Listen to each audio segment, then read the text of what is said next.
Hello friends, नमस्कार, good evening. कैसे हैं आप सभी? आई होप आप सभी बहुत अच्छे होंगे और सभी बच्चे ट्रिपल सी एग्जाम की तैयारी भी बहुत अच्छे से कर रहे होंगे। तो आप सभी के लिए क्लास रेडी है और आज की इस क्लास में हमने आप सभी के लिए 50 प्रश्नों को शामिल किया है, यानी कि ट्रिपल सी का अर्धशतक आज भी आप सभी को मिलेगा। तो आप सभी को पूरा क्लास बहुत ही अच्छे से करना है और ये सभी क्वेश्चन आपके होने वाले ट्रिपल सी एग्जाम के लिए काफ़ी इंपॉर्टेंट हैं। बट इस क्लास को स्टार्ट करने से पहले आप सभी को बता दें, अगर अभी तक आपने हमारे ई बुक को डाउनलोड नहीं किया है तो आप इसे डाउनलोड कर सकते हैं। इस ई बुक को हमने अपडेट कर दिया है और अब यहाँ पर आपको 2400 से ज़्यादा क्वेश्चन मिलने वाले हैं, जहाँ पर आप सभी को 1500 मिसलेनियस क्वेश्चन मिलेंगे। बाकी यहाँ पर 570 चैप्टर वाइज क्वेश्चन मिलेंगे और इसके अलावा यहाँ पर 14 डेज क्रैश कोर्स का पीडीएफ भी हमने शामिल कर दिया है। और इसी के साथ आप सभी को यहाँ पर वेब ब्राउजर की शॉर्टकट की, लिब्रो ऑफिस राइटर, कैल्क और इम्प्रेस की शॉर्टकट की, इसके साथ में यहाँ पर कंप्यूटर की इंपॉर्टेंट फुल फॉर्म जो आपके एग्जाम में आती हैं और साथ में लिनक्स यूनिक्स की कमांड भी यहाँ पर शामिल की गई हैं। अभी अगर इसे आप 3 अगस्त तक लेते हैं तो यहाँ पर आपको 10% का एक्स्ट्रा डिस्काउंट भी मिल जाएगा, जिसके लिए आपको triple C by first discount code इस्तेमाल करना होगा। इस ऑफर का लाभ आपको 3 अगस्त 2021 रात 11 बजे तक ही मिलेगा। और इसी के साथ साथ आप सभी को बता दें, आप सभी अपने ऑनलाइन मॉक टेस्ट हमारी वेबसाइट www.triplec.byfirst.com पर कर सकते हैं। यहाँ पर आपको ढेर सारे ऑनलाइन मॉक टेस्ट मिलेंगे, जहाँ से आप बारी बारी से कर सकते हैं। तो यहाँ पर आप देखेंगे बहुत सारे आपको मॉक टेस्ट मिलेंगे, जैसे ट्रिपल सी मॉडल पेपर। तो यहाँ से आप मॉडल पेपर कर सकते हैं, जहाँ पर आपको पूरे 100 क्वेश्चन मिलेंगे। ठीक है, यहाँ से आप मॉक टेस्ट हिंदी में कर सकते हैं, यहाँ पर आप इंग्लिश में कर सकते हैं और यहाँ से आप चैप्टर वाइज मॉक टेस्ट कर सकते हैं। ठीक है, बाकी यहाँ से अगर आप इंपॉर्टेंट पीडीएफ के नोट्स डाउनलोड करना चाहते हैं तो यहाँ पर आपको पीडीएफ ही मिल जाएगा। इसके लिए आपको यहाँ नीचे आना है और ट्रिपल सी पीडीएफ डाउनलोड पर क्लिक करना है। यहाँ से आप ढेर सारे पीडीएफ डाउनलोड कर पाएंगे। तो आइए स्टार्ट करते हैं। आज का सबसे पहला क्वेश्चन आप सभी के सामने आ चुका है। यहाँ पर देखिए क्या पूछा गया है, लिब्रो ऑफिस इम्प्रेस में किस शॉर्टकट की का प्रयोग नई स्लाइड को इंसर्ट कराने के लिए इस्तेमाल करते हैं। अगर आपने लिब्रो ऑफिस इम्प्रेस में एक नई स्लाइड को इंसर्ट करना है तो कौन सी शॉर्टकट की से आप कर सकते हैं। क्वेश्चन नंबर 1 आप सभी के सामने है, आप सभी को जल्दी से बताना है और जो भी बच्चे क्लास में आ चुके हैं आप सभी शेयर कर दो, ताकि और भी बच्चे और भी साथी इस क्लास को ज्वाइन कर पाएं, क्योंकि आज इस क्लास में भी पूरे 50 प्रश्न आप सभी को मिलने वाले हैं। तो आप अधिक से अधिक क्लास को शेयर करें और अगर अभी तक आपने हमारे चैनल को सब्सक्राइब नहीं किया है तो सभी बच्चे चैनल को भी सब्सक्राइब करें, साथ में घंटी के भी बटन को दबा लेना, ताकि आप सभी को जब भी कोई नई क्लास हो उसका नोटिफिकेशन मिलता रहे। ठीक है, तो यहाँ पर क्या हो जाएगा, कंट्रोल एम आपका राइट आंसर होगा, ऑप्शन नंबर पहला। ठीक है, कंट्रोल एम दबाने से क्या होगा, आप इम्प्रेस में एक नई क्या कर सकते हैं, स्लाइड को इंसर्ट करा सकते हैं। ठीक है, क्वेश्चन नंबर 2 कहता है, इनमें से कौन सा क्लाउड कंप्यूटिंग की सर्विस नहीं है। कौन सा क्लाउड कंप्यूटिंग की सर्विस नहीं है।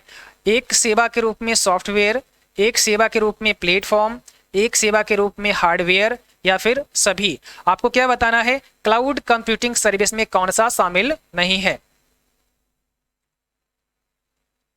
तो यहाँ पर क्या हो जाएगा, ऑप्शन नंबर सी, एक सेवा के रूप में हार्डवेयर ये शामिल नहीं है, बाकी सॉफ्टवेयर और प्लेटफॉर्म शामिल हैं। आपको पता है यहाँ पर ऑप्शन नंबर क्या हो जाएगा, सी करेक्ट हो जाएगा। हमने आपको बताया था क्लाउड कंप्यूटिंग 3 प्रकार का होता है। एक आपका IaaS होता है, इसका मतलब इंफ्रास्ट्रक्चर एज ए सर्विस। दूसरा क्या होता है, PaaS होता है, प्लेटफॉर्म एज ए सर्विस। और तीसरा क्या होता है, SaaS होता है, इसका मतलब होता है सॉफ्टवेयर एज ए सर्विस। तो तीनों आपको पता होनी चाहिए। आगे बढ़ते हैं, क्वेश्चन नंबर 3 देखिए क्या कहता है, कैल्क में जब सेल के अंदर नंबर टाइप करते हैं तो डिफॉल्ट अलाइनमेंट क्या होता है। आपने देखा होगा जब आप किसी सेल में कोई नंबर टाइप करते हैं, ये आपकी एक सेल है और इस सेल में जब आप कोई नंबर लिखते हैं तो उसका अलाइनमेंट कहाँ पर होता है। तो जब भी आप कोई नंबर लिखेंगे उसका अलाइनमेंट कहाँ होगा, राइट साइड से होगा। ठीक है, राइट साइड से ही उस सेल का अलाइनमेंट होता है।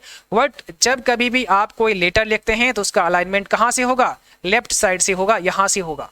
ठीक है, तो यहाँ पर हो जाएगा राइट अलाइनमेंट होगा।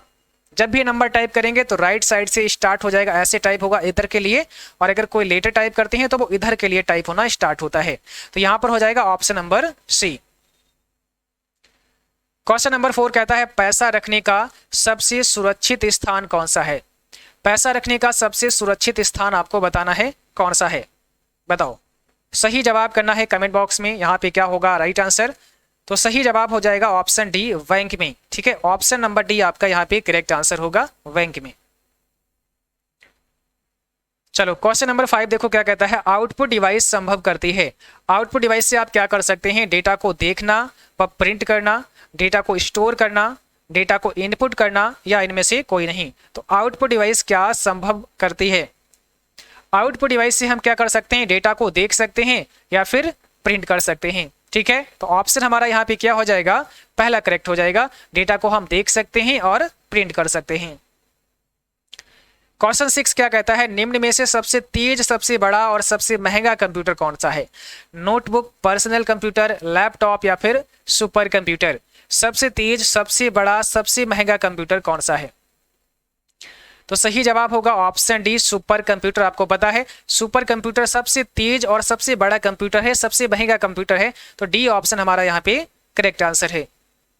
क्वेश्चन नंबर 7 कहता है, VIOS यानी कि वायोस किस प्रकार की स्टोरेज डिवाइस है? बताओ, वायोस किस प्रकार की स्टोरेज डिवाइस है? प्राइमरी, सेकेंडरी, टेरिटरी या इनमें से कोई नहीं? और जिन बच्चों ने क्लास को अभी तक शेयर नहीं किया है या जो बच्चे अभी भी क्लास से जुड़े हैं, तो सबसे पहले आप सभी क्लास को शेयर करो ताकि और भी बच्चे और भी साथी इस क्लास को ज्वाइन कर पाएं। देखो यहाँ पर वायोस किस प्रकार की स्टोरेज डिवाइस है, तो ऑप्शन हमारा पहला करेक्ट हो जाएगा, प्राइमरी स्टोरेज डिवाइस है। क्वेश्चन पूछा गया है, इंडिया का पहला सुपर कंप्यूटर का नाम बताओ। भारत का पहला सुपर कंप्यूटर कौन सा है, ये आपको बताना है। भारत का पहला सुपर कंप्यूटर कौन सा है? ऑप्शन हो जाएगा परम 8000। परम 8000 भारत का पहला सुपर कंप्यूटर है। किसके द्वारा डेवलप किया गया है? CDEC के द्वारा इसे डेवलप किया गया है। CDEC का फुल फॉर्म होता है centre for development of advance computing. इसे भी नोट कर लेना, centre for development of advance computing CDEC का फुल फॉर्म होता है। CDEC कहाँ पर स्थापित है? तो ये पुणे में स्थापित है, पुणे महाराष्ट्र में ये स्थापित है। ठीक है, और एक और आपको क्वेश्चन याद रखना है, अक्सर ये पूछते हैं, एक नाम है बॉस, इसका मतलब होता है भारत ऑपरेटिंग सिस्टम सॉल्यूशन। तो ये भारत का अपना एक ऑपरेटिंग सिस्टम है जो कि CDEC के द्वारा ही बनाया गया है। तो ये भी क्वेश्चन कई बार एग्जाम में पूछते हैं कि बॉस जो ऑपरेटिंग सिस्टम है, मतलब भारत ऑपरेटिंग सिस्टम सॉल्यूशन किसके द्वारा डेवलप किया गया है? तो CDEC के द्वारा ही इसे भी डेवलप किया गया है। क्वेश्चन नंबर 9 देखिएगा, निम्न में सबसे कॉमन पॉइंटिंग इनपुट डिवाइस कौन सी है? सबसे कॉमन पॉइंटिंग इनपुट डिवाइस आपको बतानी है। Touch pad, touch screen, mouse और ट्रैक बॉल सभी की सभी कैसी हैं? सभी की सभी पॉइंटिंग डिवाइस हैं। वट सबसे कॉमन पॉइंटिंग डिवाइस कौन सी होगी यहाँ पे? तो राइट आंसर हो जाएगा आपका माउस। ऑप्शन हमारा सी हो जाएगा यहाँ पे माउस। क्वेश्चन नंबर 10 देखो क्या कहता है, कौन सी डिवाइस प्रिंटेड टेक्स्ट को इनपुट की तरह इस्तेमाल करती है?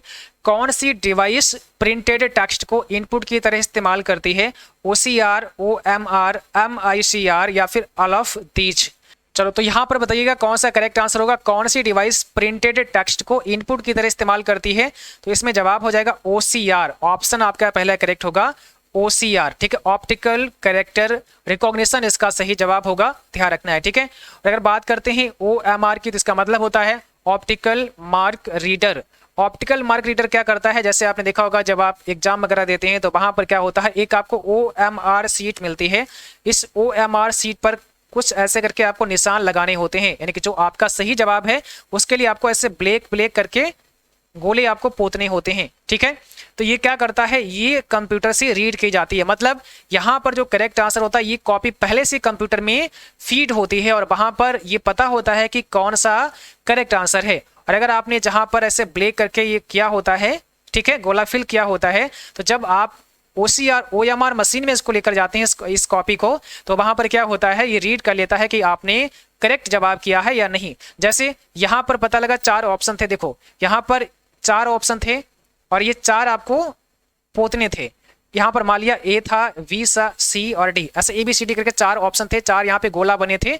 तो हमें क्या करना था, हमें लगा कि हमारा C ऑप्शन सही है, तो हमने C वाले को ऐसे करके खूब ब्लैक कर दिया, C वाले को कर दिया। अब ये जब OMR में जाएगी, OMR मशीन में जाएगी, ऑप्टिकल मार्क रीडर मशीन में जाएगी, तो वहां पर पहले से पता होगा कि पहले वाले क्वेश्चन का कौन सा ऑप्शन करेक्ट था, तो पता लगा वहां पर भी ऑप्शन नंबर सी उसमें फिट था कि सी वाला ही करेक्ट है।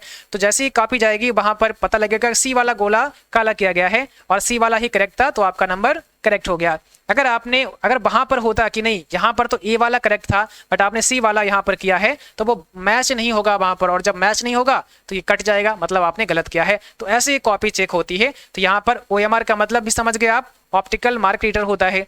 दूसरा क्या है, MICR, ठीक है, इसका मतलब क्या होता है, मैग्नेटिक इंक करेक्टर रिकॉग्निशन होता है। इसका मतलब यहाँ पर जो मैग्नेटिक चुंबकीय स्याही से जो लिखा जाता है ये उसको ही केवल रीड करता है जो चुंबकीय स्याही से लिखा जाता है। जैसे आपका जो चेक बुक होता है उसमें जो चेक नंबर होता है उसको रीड करने के लिए इसका इस्तेमाल करते हैं MICR का, ठीक है। तो ध्यान रखना है, सभी का बारे में हमने आपको बता दिया। और यहाँ पर हमारा जो सही जवाब होगा वो होगा OCR, ऑप्शन नंबर पहला करेक्ट होगा। चलिए आगे बढ़ते हैं, क्वेश्चन नंबर 11 देखते हैं क्या कहता है। कंप्यूटर द्वारा उत्पन्न परिणाम क्या कहलाता है। कंप्यूटर के द्वारा जो रिजल्ट आपको मिलता है उसे क्या बोलते हैं, डेटा, मेमोरी, आउटपुट या फिर इनपुट। कंप्यूटर द्वारा जो रिजल्ट आपको मिलता है उसे आप क्या बोलेंगे, तो उसको यहां पर सी ऑप्शन हो जाएगा, आउटपुट का नाम देंगे। आउटपुट या फिर उसको इन्फॉर्मेशन बोलते हैं। तो अगर इन्फॉर्मेशन होता तो आप उसे भी करेक्ट कर सकते हैं। इसलिए हम बताते हैं कि कई बार क्या होता है ना, आपका ऑप्शन कैसा है इस पर भी डिपेंड करेगा कि आपका आंसर क्या हो सकता है। देखिए, निम्न में कौन सी मेमोरी रीड एवं राइट ऑपरेशन को एक साथ करने की अनुमति देता है। कौन सी मेमोरी रीड एवं राइट ऑपरेशन एक साथ करने की अनुमति देता है। इसमें कौन सा सही जवाब है 12 का आप सभी को बताना है। तो राइट आंसर हो जाएगा ऑप्शन पहला, रैम, जिसका मतलब होता है random access memory. Random access memory इसका फुल फॉर्म होता है, ध्यान रखना है। और कई बार आपसे पूछते हैं कि वोलेटाइल मेमोरी कौन सी है, तो रैम हमारी कैसी होती है, वोलेटाइल मेमोरी होती है। रैम वोलेटाइल होती है। और अगर बात करते हैं रोम की, तो रोम आपकी कैसी होती है, नॉन वोलेटाइल होती है, ठीक है। रोम आपकी नॉन वोलेटाइल होती है, ध्यान रखना है। आगे बढ़ते हैं, अगला क्वेश्चन देखिएगा। निम्न में कंप्यूटर का कौन सा कंपोनेंट कंप्यूटर का मस्तिष्क कहलाता है। मॉनिटर, CPU, कीबोर्ड या फिर माउस। तो जवाब करिएगा, क्वेश्चन नंबर 13 आपके सामने है, इसमें कौन सा करेक्ट आंसर होगा। कौन सा कंपोनेंट कंप्यूटर का मस्तिष्क कहलाता है। ब्रेन ऑफ कंप्यूटर किसे कहा जाता है, तो आपको पता है CPU को कहते हैं। सेंट्रल प्रोसेसिंग यूनिट को कंप्यूटर का ब्रेन कहा जाता है, मस्तिष्क कहा जाता है। क्वेश्चन कहता है MAPI का फुल फॉर्म क्या होता है ना। The full form of MAPI is, आपको बताना है इसमें कौन सा करेक्ट आंसर हो जाएगा। चलिए, MAPI का फुल फॉर्म आपको बताना है। इसका मतलब होता है messaging application program interface. Option number C आपका यहाँ पे करेक्ट होगा, मैसेजिंग एप्लीकेशन प्रोग्राम इंटरफेस। आपको ध्यान रखना है, काफी इंपॉर्टेंट है और कई बार एग्जाम में आपके पूछा गया है। ओके, आगे बढ़ते हैं। क्वेश्चन नंबर देखिए 15 कहता है इंस्टेंट मैसेजिंग के लिए किस सर्वर का प्रयोग किया जाता है। Which server is used for instant messaging. Chat server, mail server, client server या फिर नन ऑफ दीज। तो क्या हो जाएगा सही जवाब, ऑप्शन नंबर पहला हो जाएगा यहाँ पर, चैट सर्वर। आपको ध्यान रखना है। ओके, आगे बढ़ते हैं। क्वेश्चन नंबर देखिए अगला क्या पूछा गया है। साटा का फुल फॉर्म आपको बताना है। साटा का पूरा नाम क्या होता है, ठीक है। द फुल फॉर्म ऑफ साटा इज क्या होगा, बताओ। इसका मतलब होता है serial advanced technology attachment. Serial advanced technology attachment इसका पूरा नाम होता है साटा का। तो आपको याद रखना है सभी बच्चों को। आगे बढ़ते हैं। क्वेश्चन नंबर 17 बताइएगा यूपीआई का विस्तारित रूप क्या होता है, फुल फॉर्म क्या होता है। यूपीआई का पूरा नाम आपको बताना है, बताइए। इसका मतलब यूनिफाइड पेमेंट्स इंटरफेस हो जाएगा। तो ऑप्शन हमारा पहला हो जाएगा यूनिफाइड पेमेंट्स इंटरफेस। क्वेश्चन देखिएगा रुपे डेबिट कार्ड क्या है। डोमेस्टिक डेबिट कार्ड है, भारत के एनपीसीआई द्वारा जारी, सभी एटीएम एंड पीओएस मशीनों द्वारा स्वीकृत या फिर ऑल ऑफ दीज।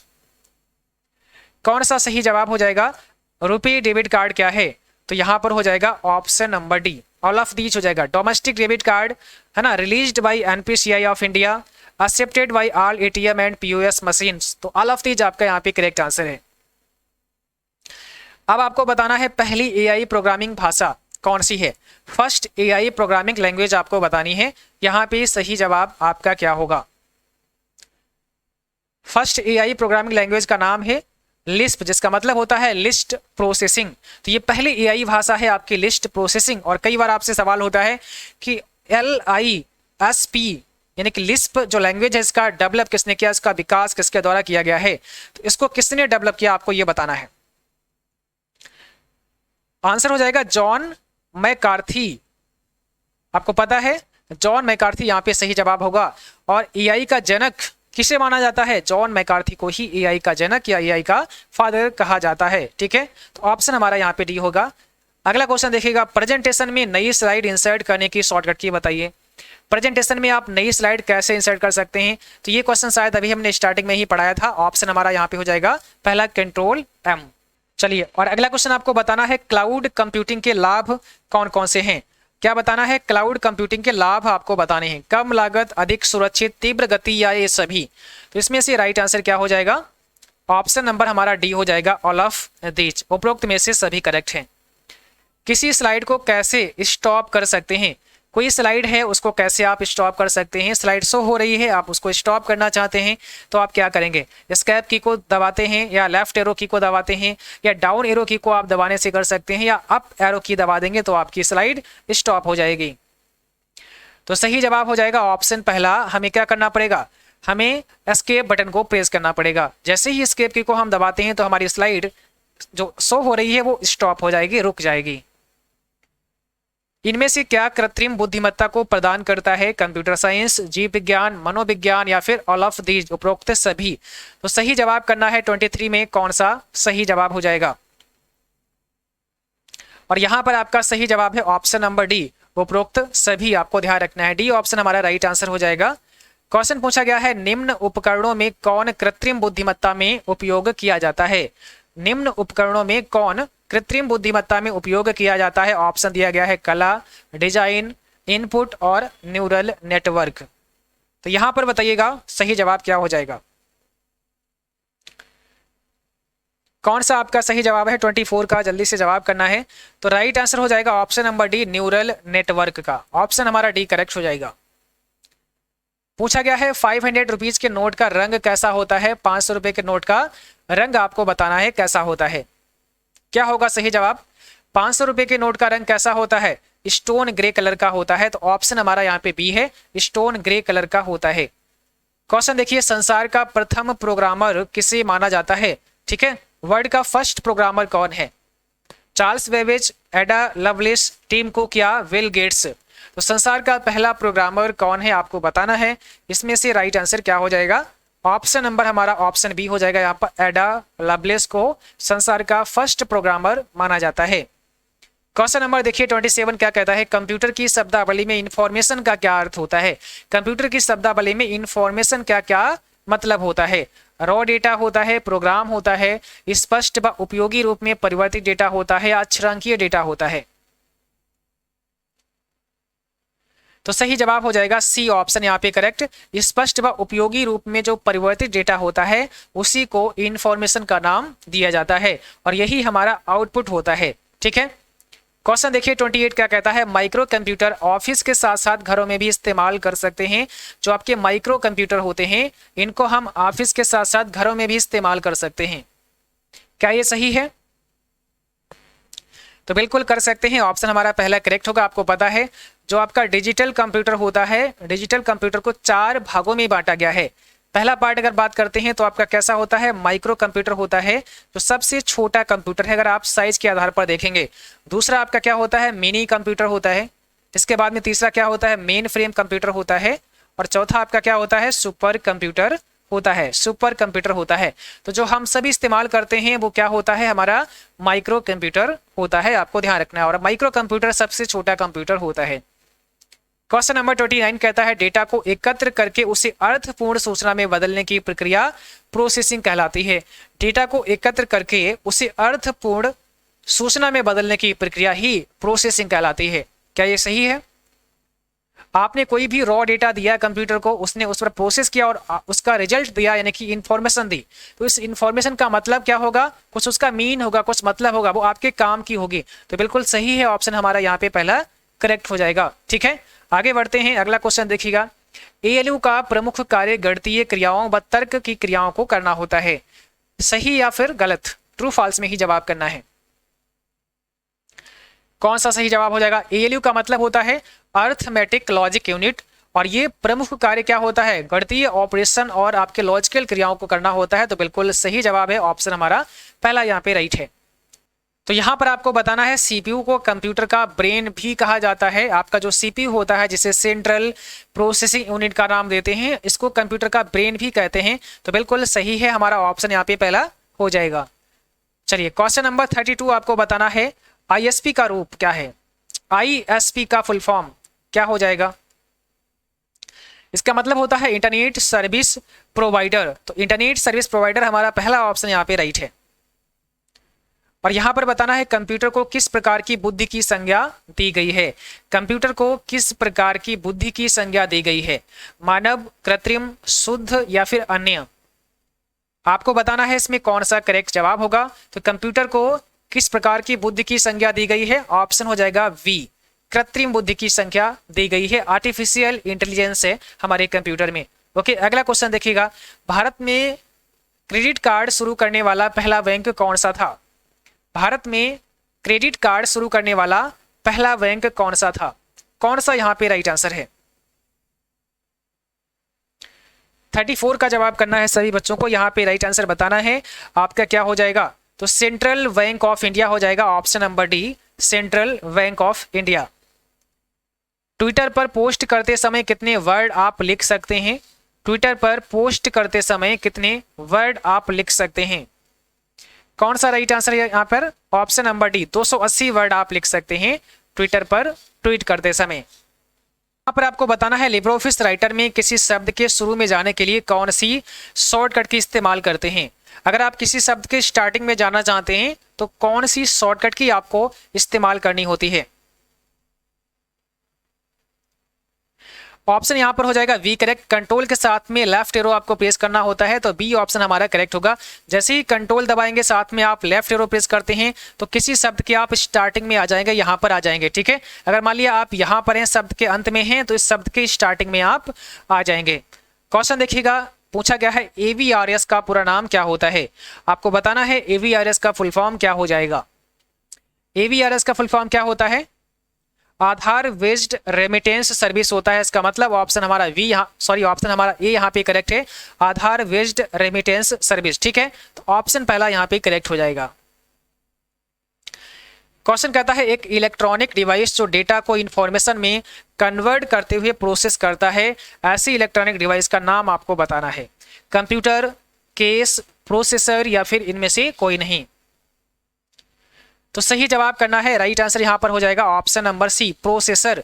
एक इलेक्ट्रॉनिक डिवाइस जो डेटा को इंफॉर्मेशन में कन्वर्ट कर देता है उसका नाम है प्रोसेसर। अगला क्वेश्चन देखिएगा, पूछा गया है सेल पॉइंटर को अगली सीट पर ले जाने के लिए कौन सी की इस्तेमाल करते हैं? सेल पॉइंटर को अगली सीट पर ले जाना है अगर हमें, तो कौन सा की हमें दबाना पड़ेगा? देखो, लिब्रे ऑफिस कैल्क में जब आप काम करते हैं, एक्सेल में जब आप काम करते हैं, तो वहां पर आपको अलग अलग वर्कशीट मिलती हैं। बाय डिफॉल्ट आपके पास पहली वर्कशीट ओपन होती है, यानी कि सीट 1 यहाँ पर लिखा होता है। और अगर आप सीट 2 या सीट 3 में जाना चाहते हैं, ठीक है, तो हमें क्या शॉर्टकट की इस्तेमाल करनी होती है? कौन सा हो जाएगा यहाँ पर? तो सी हो जाएगा, कंट्रोल के साथ में आपको पेज डाउन इस्तेमाल करना होता है। कंट्रोल दबाएंगे, साथ में पेज डाउन आपको दबा देना है। इससे क्या होगा, आप अगली सीट में चले जाएंगे, सीट नंबर 2 पर चले जाएंगे।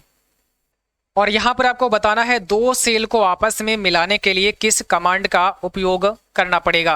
अगर आप दो सेल को आपस में मिलाना चाहते हैं तो आपको क्या करना होगा, जैसे जब आप लिब्रे ऑफिस कैल्क में वर्क करते हैं तो वहां पर आपको कई सारी यहाँ पर रो एंड कॉलम दिखाई देते हैं, और रो एंड कॉलम का जो कॉम्बिनेशन होता है उसी का नाम सेल होता है ना। यहाँ पर जो एक बॉक्स देख रहे हैं इसको हम सेल के नाम से जानते हैं। तो जैसे मान लिया सेल नंबर 1 हमारा ये है, सेल 2 ये है, 3 ये है, और हम चाहते हैं तीनों को हमें आपस में मिला देना है। दो या तीनों को अगर आपस में मिलाना चाहते हैं तो हमें क्या करना पड़ेगा, तब हमें मर्ज सेल करना पड़ेगा। ऑप्शन पहला होगा, सेल को हम मर्ज करा देंगे, जिससे आपस में वो मर्ज हो जाएंगे, ठीक है, एक में मिल जाएंगी। लिब्रे ऑफिस राइटर में बिना पैराग्राफ चेंज किए लाइन को ब्रेक करने की शॉर्टकट की बताइए। अगर आप पैराग्राफ चेंज नहीं करना चाहते हैं और लाइन को ब्रेक करना चाहते हैं तो क्या शॉर्टकट की आप इस्तेमाल करेंगे? कौन सा राइट आंसर होगा यहाँ पे? तो इसके लिए हमें शिफ्ट के साथ में एंटर प्रेस करना होता है। बस शिफ्ट दबाया, एंटर प्रेस कर देंगे, लाइन आपकी ब्रेक, पैराग्राफ ब्रेक नहीं होगा और लाइन आपकी ब्रेक हो जाएगी। दूसरा एक और क्वेश्चन आता है कि अगर आप पेज ब्रेक करना चाहते हैं, आप चाहते हैं कि पेज ब्रेक कर दें, तो क्या होगा? पेज ब्रेक करने की शॉर्टकट की कंट्रोल के साथ में एंटर हो जाएगा। कंट्रोल एंटर से आप पेज ब्रेक कर सकते हैं। इसका मतलब आप अगर पहले वाले पेज में काम कर रहे थे, यहाँ पर 3-4 लाइनें आपने लिखी और अब आप पेज ब्रेक कर देंगे, कंट्रोल के साथ एंटर प्रेस कर देंगे तो नया पेज में आप पहुंच जाएंगे, न्यू पेज आपके पास आ जाएगा। ठीक है, तो यहाँ पर हो जाएगा हमारा ऑप्शन नंबर पहला, शिफ्ट के साथ एंटर हमें प्रेस करना होता है अगर हम पैराग्राफ चेंज किए बगैर लाइन को ब्रेक करना चाहते हैं। तो इम्प्रेस में हाइपरलिंक इंसर्ट करने की शॉर्टकट की बताइए। इम्प्रेस में किस शॉर्टकट की से आप हाइपरलिंक डाल सकते हैं? तो आपको पता है कंट्रोल के से आप हाइपरलिंक इंसर्ट कर सकते हैं। इसके लिए हमें कंट्रोल के इस्तेमाल करना होता है। तो ऑप्शन हमारा बी हो जाएगा, हाइपरलिंक की शॉर्टकट की होती है कंट्रोल के। ऑप्शन यहाँ पर बी आपका राइट है। यहाँ पर आपका कौन सा करेक्ट आंसर हो जाएगा? ऑप्शन नंबर पहला। 10 प्रकार के मेनू होते हैं, टोटल 10 मेनू होते हैं आपके इम्प्रेस में, आपको ध्यान रखना है। क्वेश्चन नंबर कहता है इम्प्रेस में सेव की गई फाइल का एक्सटेंशन नेम बताइए। अगर आपने कोई फाइल इम्प्रेस में बनाई है तो उसका एक्सटेंशन उसके साथ में क्या ऐड हो जाएगा? जो भी आप फाइल का नाम देते हैं उसी के साथ में एक एक्सटेंशन नेम भी ऐड हो जाता है, तो वो क्या होगा? देखो इम्प्रेस क्या है? एक प्रेजेंटेशन प्रोग्राम है, तो जहां पर पी दिखेगा वही हमारा राइट आंसर होगा। देखो यहाँ पर ODP दिया गया है, तो .ODP यही हमारा करेक्ट आंसर है, option number C. Open document presentation हो जाएगा आपका सही जवाब। इम्प्रेस में नया प्रेजेंटेशन ओपन करने की शॉर्टकट की बताइए। अगर आप नया प्रेजेंटेशन ओपन करना चाहते हैं तो इसकी क्या शॉर्टकट की होती है? यानी कि नया प्रेजेंटेशन ही लेना चाहते हैं, एक नई फाइल ही बनाना चाहते हैं, तो हमें कंट्रोल N दबाना होता है। ऑप्शन डी हमारा है कंट्रोल N। और कई बार आपसे पूछते हैं कि नया टेम्पलेट इंसर्ट करने की शॉर्टकट की बताओ, तब क्या हो जाएगा? तो न्यू टेम्पलेट के लिए कंट्रोल शिफ्ट के साथ में आपको N प्रेस करना पड़ेगा। और यहाँ पर आपको बताना है इम्प्रेस में जब कोई भी प्रेजेंटेशन बनाते हैं तो उसका बाय डिफॉल्ट टाइटल नेम क्या होता है। जब भी आप इम्प्रेस में कोई भी प्रेजेंटेशन बनाते हैं तो उसका बाय डिफॉल्ट टाइटल नेम क्या हो जाएगा आपको बताना। यहाँ पर हो जाएगा डॉक्यूमेंट, ये गलत है, थोड़ा स्पेलिंग मिस्टेक है, तो यहाँ पर क्या होगा? डॉक्यूमेंट होगा, डॉक्यूमेंट 1। ठीक है, आंसर 2 यहाँ पे राइट आंसर क्या हो जाएगा? तो सही जवाब हो जाएगा अनटाइटल्ड 1, ऑप्शन नंबर सी। जब भी आप इम्प्रेस में कोई भी प्रेजेंटेशन बनाते हैं तो उसका डिफॉल्ट जो टाइटल नेम होता है वो अनटाइटल्ड 1 ही होता है। बट आप यहाँ पर जब टाइटल नेम रख देते हैं, कोई नाम दे देते हैं, फाइल किसी नाम से सेव करा देते हैं, तो वही नाम आपका टाइटल बार पर डिस्प्ले होने लगता है एज ए टाइटल नेम। अगला क्वेश्चन देखिएगा, इम्प्रेस की फाइल मेनू में न्यू कमांड के अंदर कौन कौन से सब कमांड शामिल होते हैं? आपने देखा होगा जब आप इम्प्रेस में फाइल मेनू में जाते हैं और वहां पर न्यू पर क्लिक करते हैं तो कई सारे ऑप्शन आपको दिखाई देते हैं। तो कौन कौन से सब कमांड वहां पर मिलते हैं? मास्टर डॉक्यूमेंट, फार्मूला, स्प्रेडशीट या फिर ऑल ऑफ दीज। 47 में जवाब करना है, सही जवाब क्या हो जाएगा?